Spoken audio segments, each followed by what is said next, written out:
আগামী 2-3 দিন পরেই করবে। ঘাটে কনসার্ট করবে, নাচবে, পিকনিক করবে, হইহুল্লা করবে এবং পশ্চিমাদের সাথে তালে তাল মিলিয়ে বলবে যে 31st night happy new year. তারা বলবে আমরা মুসলমান হয়ে কিভাবে আমরা অগ্নি পূজারীদের, পশ্চিমাদের এবং ইহুদি নাসারাদের সংস্কৃতি কেমন করে ফলো করতে পারবো? আমার কি সম্ভব? নবী যখন বলে দিচ্ছেন মান তাশাব্বাহা বিকওমিন ফাহুয়া মিনহুম, যে যে জাতির সাদৃশ্য অবলম্বন করবে সে তাদের অন্তর্ভুক্ত হয়ে যাবে, তাদের সাথে হাসর হবে। আমি কি তাদের সাথে হাসর চাই নাকি নবীর সাথে হাসর চাই? এবার আল্লাহ পাক কি বলছেন সেটাও শুনে নেন, তারপরে সামনে যাই। এই মুমিনদেরকে আল্লাহ পাক বলছেন ইয়া আইয়ুহাল্লাযীনা আমানু, হে মুমিনগণ, লা তাত্তাখিযুল ইয়াহুদা ওয়ান নাসারা আউলিয়া, তোমরা ইয়াহুদ এবং নাসারাদেরকে বন্ধুরূপে গ্রহণ করো না। বা'দুহুম আউলিয়াউ বা'দ, তারা একে অপরের বন্ধু।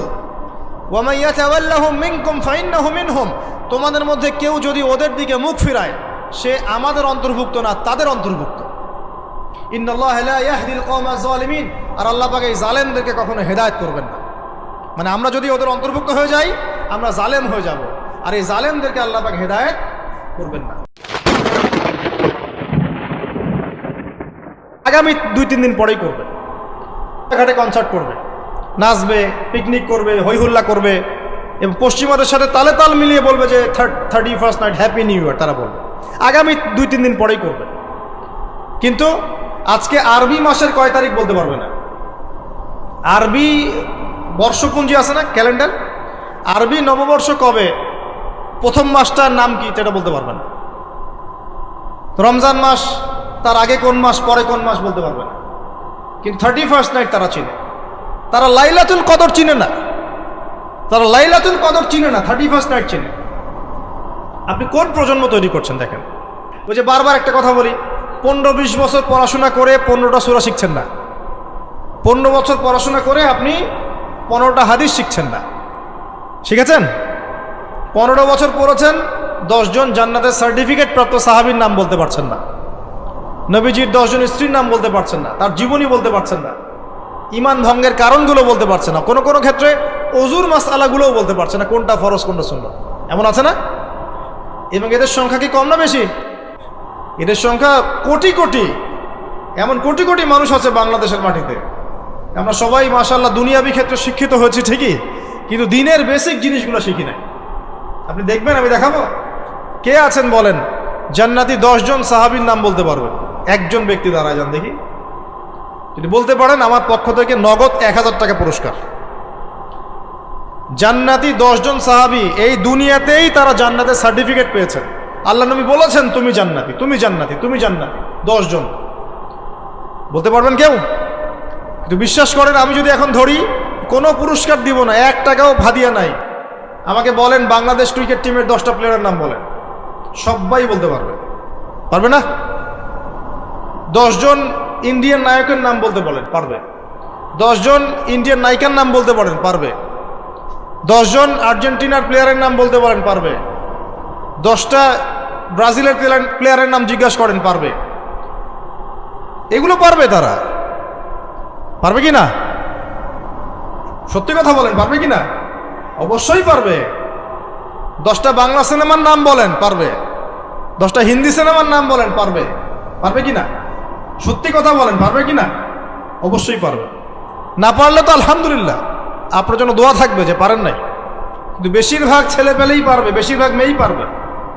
মেয়েদেরকে জিজ্ঞাসা করেন 10টা সুন্দরী মেয়ের নাম বলো, ভারতের, পশ্চিমের, হ্যাঁ, সিনেমার, নাটকের, গায়কের, গায়িকার 10টা সুন্দর সুন্দর মেয়ের নাম বলো, বলে দিবে। পারবে না?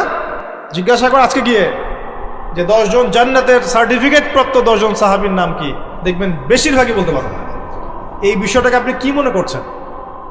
বিগত 10, 20, 30 বছর থেকে আমরা দেখছি যে একটা অসুস্থ প্রজন্ম তৈরি হচ্ছে। অসুস্থ প্রজন্ম। কিরকম অসুস্থ? দিনের জ্ঞান অর্জনের কোনো ফিকির করে না, সারাদিন দুনিয়ার জ্ঞান অর্জন নিয়ে পড়ে আছে। এর উদ্দেশ্য একটা সার্টিফিকেট অর্জন করে চাকরি পাওয়া। উদ্দেশ্য এটাও না যে এই জ্ঞান দিয়ে সে দেশ ও জাতির খেদমত করবে, এটা উদ্দেশ্য না। অসুস্থ প্রজন্ম। জিজ্ঞাসা করবেন ইসলামের বেসিক জিনিসগুলো জানে না, বাইরের বড় বড় জ্ঞান তার জানা আছে, পুরো পর্যায় সারণী মুখস্থ, কেমিস্ট্রি 10 জন সাহাবীর নাম বলতে পারবে না, 10 জন নবীর নামও বলতে পারছে না। 10টা সূরা ধরলে প্যান্ট খারাপ হয়ে যাবে। একটা সূরা ফাতিহা বিশুদ্ধ করে কোন আলেমের সামনে তেলাওয়াত করতে দেন, দেখবেন 10টা ভুল করে বসে আছে। অনেকে তো আলহামদুলিল্লাহ উচ্চারণ করতে পারে না।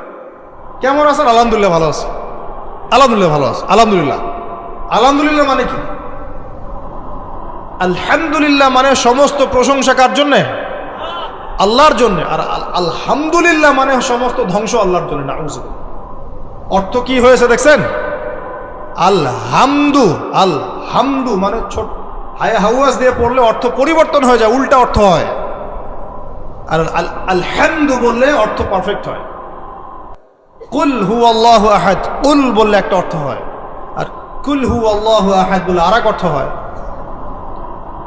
তারপরে কুল ইয়া আইয়ুহাল কাফিরুন লা আ'বুদু মা তা'বুদুন একটা অর্থ হয়। আর যখন বলে কুল ইয়া আইয়ুহাল কাফিরুন লা আ'বুদু মা তা'বুদুন আরেকটা অর্থ হয়। এগুলো আলেমরা বুঝবে। তো কুরআনই তো পড়তে যাচ্ছে না। 15 বছর 20 বছর পড়াশোনা করে আমরা কি প্রজন্ম তৈরি করছি বলেন তো? এখানে প্রসঙ্গ যেহেতু এসেই গেল, বলে দেই এই কথাটা, পরে ভুলে যাব।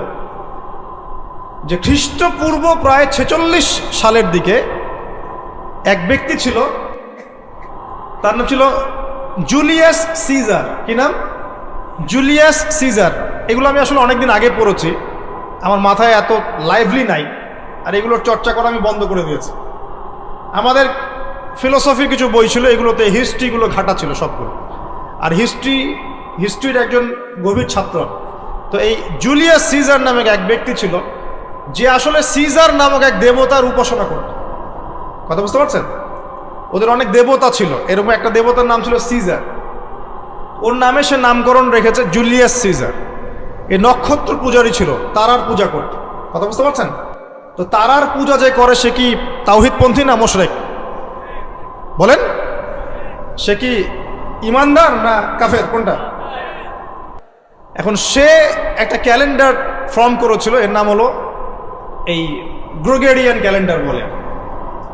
এখানে প্রথম বর্ষ যেটা, এই প্রথম বর্ষতে উৎসব পালন করা শুরু করেছে এই জুলিয়াস সিজার নামক এই ব্যক্তি প্রথম, এবং সে সমাজ এটা চালু করে দিয়েছে। এরপরে আরও পরে প্রায় খ্রিস্টের জন্মের 800 বছরের দিকে পারস্যের এক সম্রাট ছিল, তার নাম ছিল মনে হয় জামশেদ।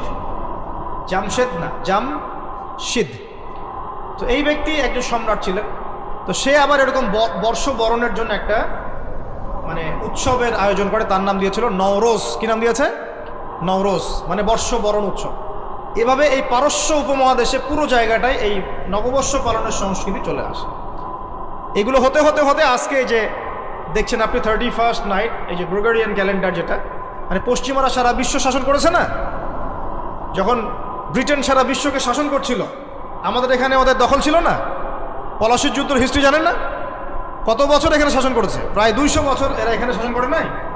নবাব সিরাজউদ্দৌলার পতনের পর থেকে প্রায় 200 বছর এই ভারতীয় উপমহাদেশ তারা শাসন করেছে না। এখানে এই গ্রেগরিয়ান ক্যালেন্ডার ছড়িয়ে দেওয়া হয়েছে। এখন আমরা এই যে 31st নাইটের উৎসবটা পালন করতে শুরু করছি। এটা কি আমাদের উৎসব?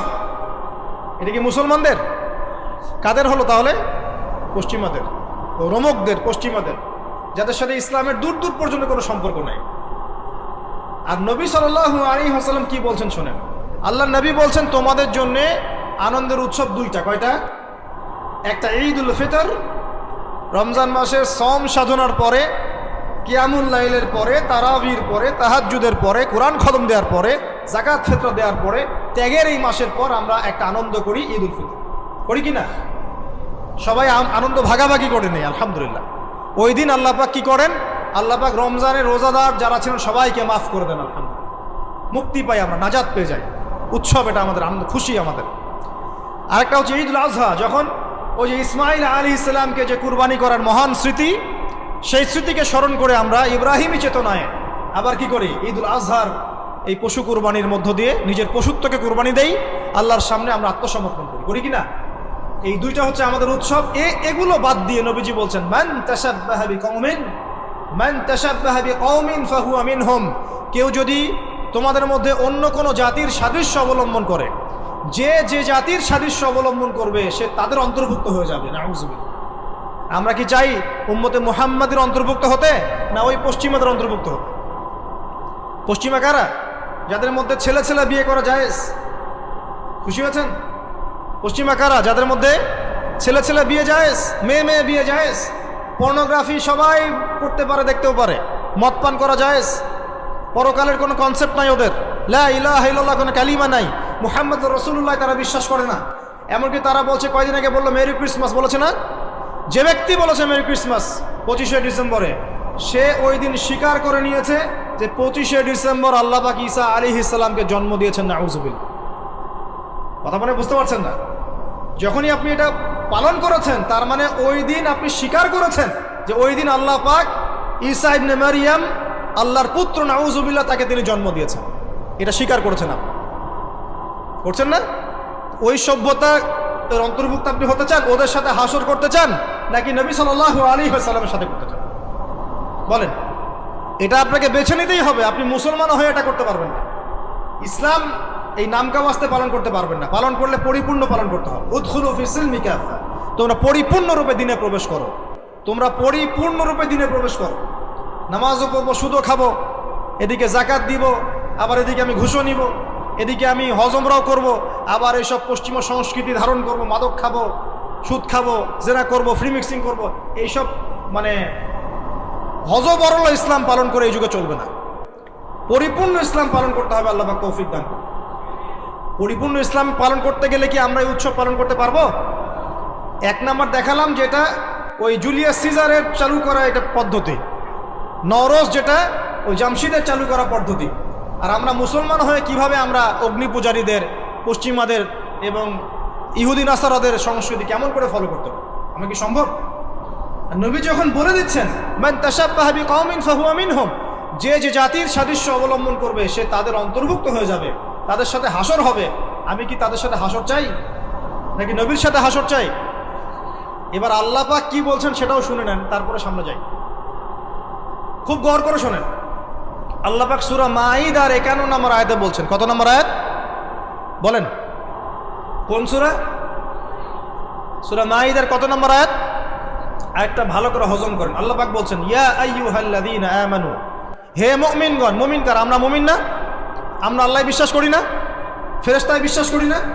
আসমানি কিতাবে বিশ্বাস করি না? নবী রাসূলে বিশ্বাস করি কিনা? আমরা পরকালে বিশ্বাস করি? আমরা কি ভাগ্যের ভালো মন্দ বিশ্বাস করি? আলহামদুলিল্লাহ, আমরা মুমিন ইনশাআল্লাহ। বলেন আলহামদুলিল্লাহ। এই মুমিনদেরকে আল্লাহ পাক বলছেন, ইয়া আইয়ুহাল্লাযীনা আমানু, হে মুমিনগণ, লা তাত্তাখিযুল ইয়াহুদা ওয়ান নাসারা আউলিয়া, তোমরা ইয়াহুদ এবং নাসারাদেরকে বন্ধুরূপে গ্রহণ করো না। বা'দুহুম আউলিয়াউ বা'দ, তারা একে অপরের বন্ধু। ওয়া মান ইয়াতাওয়াল্লাহুম মিনকুম ফাইন্নাহু মিনহুম, তোমাদের মধ্যে কেউ যদি ওদের দিকে মুখ ফিরায়, সে আমাদের অন্তর্ভুক্ত না, তাদের অন্তর্ভুক্ত। ইন্নাল্লাহা লা ইয়াহদিল কওমাজ জালিমিন, আর আল্লাহ পাক এই জালেমদেরকে কখনো হেদায়েত করবেন না। মানে আমরা যদি ওদের অন্তর্ভুক্ত হয়ে যাই, আমরা জালেম হয়ে যাব, আর এই জালেমদেরকে আল্লাহ পাক হেদায়েত করবেন না। আল্লাহ পাক সূরা বাকারা আরো বলেছেন, ওয়ালান তারদা আনকাল ইয়াহুদ ওয়ালান নাসারা হাত্তা তাত্তাবিআ মিল্লাতাহুম, হে নবী, তোমার উপরে ইহুদের লোকজন এবং খ্রিস্টানরা কখনোই সন্তুষ্ট হবে না, কখনোই সন্তুষ্ট হবে না, যতক্ষণ তুমি তাদের ধর্ম মিল্লাত গ্রহণ না করছো। আপনি ওদের সাথে তালে তাল মিলে নাচ গান করেন, তারা আপনার উপর সন্তুষ্ট হয়ে যাবে। আর আপনি যখন ওদের উপর তালে তাল মিলাবেন না, লা ইলাহা ইল্লাল্লাহ মুহাম্মাদুর রাসূলুল্লাহ নিয়ে থাকবেন, ওরা আপনার উপর সন্তুষ্ট হবে না। আমরা কি দুনিয়াতে ওদের সন্তুষ্টি চাই, না আল্লাহর সন্তুষ্টি চাই? যে আল্লাহর সন্তুষ্টি চাই, নবীর সাথে হাসর করতে চাই। কোনো মুসলমান যুবক যুবতী আগামী এই নোংরা অপসংস্কৃতিতে গায়ে গা ভাসাবে না। এই দিনে কোনো কনসার্ট চলবে না, এই দিনে কোনো বেহায়াপনা হবে না। এই দিনকে কেন্দ্র করে কোনো রকমের এই পিকনিক বা ঢাকঢোল পিটানো, আর এই যে তোমাদের সাউন্ড বক্সে গান বাজানো, কোনো কিছু চলবে না ইনশাআল্লাহ। পারা যাবে? মনে রাখবে, এই কাজটা ছোট নয়, করার মধ্য দিয়ে আপনি কুফর করছেন। কুফর, আপনি আল্লাহর নবীর হাদিসকে অস্বীকার করছেন, আল্লাহর কোরআনের আয়াতকে অস্বীকার করছেন, আপনি আল্লাহর দুশ্মনদের সাথে খুশি পালন করছেন। সুবহানাল্লাহ। আল্লাহর যে দুশ্মনরা সারা বিশ্বে মুসলিমদের উপর নির্যাতনের স্টিম রোলার চালাচ্ছে, ওদের সাথে তালে তাল মিলিয়ে আপনি বলছেন হ্যাপি নিউ ইয়ার, মাশাআল্লাহ, আস্তাগফিরুল্লাহ, তওবা, আস্তাগফিরুল্লাহ, আল্লাহ পাক মাফ করুন। এবার দেখেন, এটা কি আমাদের দেশেরও সংস্কৃতি? এই জিনিসটা কি আমাদের দেশের সংস্কৃতি? বাঙালি ভাষা, বাঙালি জাতি বাংলা ভাষা আমাদের প্রাণের যে ভাষা এবং দেশ এবং মাতৃভূমি, এদের সাথেও কি এটা সম্পৃক্ত? এদের সাথেও কি এটা যোগসূত্র আছে? এটা ধার করা সংস্কৃতি, কথা ঠিক কিনা? তো ধার করা সংস্কৃতির চর্চা আমরা বাংলার মাটিতে কেন করব? আমাদের বাংলা সংস্কৃতি নাই? আমরা বাঙালি না? আমাদের ভাষা নাই? আমরা ভাষা নিয়ে গর্বিত না? কেন আমরা আমাদের ভাষায়, আমাদের দেশে, আমাদের জমিতে অন্যের সংস্কৃতি এনে ওইসব ভাষার গান আমরা কেন চালু করব? ওইসব ভাষায় আমরা ঢাকঢোল কেন পিটাবো? আমাদের নিজস্ব সংস্কৃতি নাই? আছে কি নাই? এবার আসেন আরেকটা পয়েন্ট দিয়ে শেষ করি এই লেকচারটা। সেটা হলো, একটা বছর যে চলে গেল, একটু মনোযোগ দেবে দিকে। একটা বছর যে চলে গেল, এক বছর চলে যাওয়াতে কি আমার খুশি হওয়া উচিত না কষ্ট পাওয়া উচিত? মনে করেন আপনার 60 বছর হায়াত আছে, বা আমার 60 বছর হায়াত আছে, কথার কথা বলছি। এখন এক একটা বছর যে চলে যাচ্ছে, আমি কি মৃত্যুর দিকে একটু একটু করে আগাচ্ছি না? আপনি আগাচ্ছেন না কি ভাই? কথা বলেন, আগাচ্ছে কি না? তাহলে আমরা একটা বছর চলে যাচ্ছে মানে কি, আমরা একটা একটা করে ধাপ আগাচ্ছি কবরের দিকে। এখন আমার জীবন থেকে 2022 সালটা চলে গেল, তার মানে এক বছরে আমি কতটুকু নামাজ পড়লাম, কতটুকু রোজা রাখলাম, কতটুকু তসবিহ তাহলিল করলাম, কতটুকু দাওয়াতি কাজ করলাম, দিনের জন্য কতটুকু কি করলাম, এইটা ফিকির করা উচিত না আমার? আমার জীবন থেকে একটা বছর চলে গেল মানে আমি কবরের দিকে এক ধাপ এগিয়ে গেলাম। এখন এগিয়ে যাওয়ার খুশিতে আপনি আজকে উৎসব পালন করছেন। আস্তাগফিরুল্লাহ, কি বুদ্ধি মাথায় দেখেন। জীবন থেকে একটা বছর হায়াত কেটে পড়ে গেল, এটাতে সে খুশি হয়েছে এবং খুশি হয়ে সে উৎসব পালন করছে, কনসার্ট করছে, ঢাকঢোল পিটাচ্ছে, পিকনিক করছে। কত বুদ্ধি মাথায়। মৃত্যু কাছাকাছি আসলে কি মানুষ খুশি হয় না কষ্ট পায়? মৃত্যু কাছাকাছি আসলে মানুষ কি খুশি হবে নাকি আরো চিন্তা করবে, হায় আফসোস, এক বছর যদি আরো ভালো কাজ করতে পারতাম আরো ভালো হতো? কোনটা বলেন? আফসোস হবে না? অবশ্যই হবে।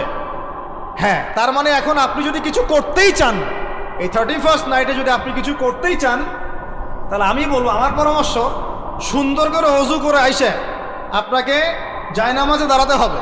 দাঁড়ায় 2 রাকাত নামাজ পড়ে চিন্তা করবেন, আল্লাহ এক বছর যে চলে গেল, আমি এই গত বছরে কি করলাম? দিনের জন্য কি করলাম? দুনিয়ার জন্য কি করলাম? পরিবারের জন্য কি করলাম? কতটুকু জ্ঞান অর্জন করলাম? কয়টা কোরআনের আয়াত শিখেছি এক বছরে? কয়টা হাদিস শিখলাম? কয় ওয়াক্ত নামাজ ঠিক মতো পড়লাম? রমজানের সম রেখেছিলাম কিনা? দান সৎকা করেছিলাম কিনা? সৎ কাজে আদেশ করেছিলাম কিনা? অসৎ কাজে নিষেধ করেছিলাম কিনা? এই ফিকির করতে পারেন আপনি বসে বসে। যদি করতেই হয় কিছু, তাহলে এটা করতে হবে। অন্য কিছু করার সুযোগ আছে? উচিত হবে?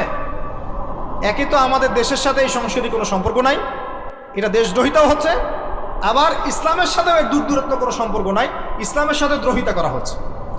তাহলে বলেন, আমরা যদি আল্লাহ এবং তার রাসূলের সন্তুষ্টি চাই, তাহলে আমরা কি আল্লাহ এবং তার রাসূলের শত্রুদের সংস্কৃতি গ্রহণ করতে পারি? আল্লাহ পাক আমাদের সবাইকে বোঝার তৌফিক দান। প্রিয় ভাইয়েরা, যারা এই লেকচার শুনবেন অনলাইনেও চলে যাবে ইনশাআল্লাহ, যাদের কানে এই লেকচার যাবে, যদি কিছু করতেই হয়, জায়নামাজে দাঁড়িয়ে, ওযু করে জায়নামাজে দাঁড়িয়ে 2 রাকাত নফল নামাজ পড়ে তওবা করতে পারেন আল্লাহর কাছে, আল্লাহ এক বছর চলে গেল, কি করতে পারলাম জানি না, আল্লাহ আমাকে পরের বছরটা আরো ভালো করে দিনের জন্য কাজ করার তৌফিক দান। এইটুকু করা যাবে না? যদি করতে চান এতটুকু করেন, এর বাইরে কিছু করতে চান, আল্লাহ পাক বোঝার তৌফিক দান করুন।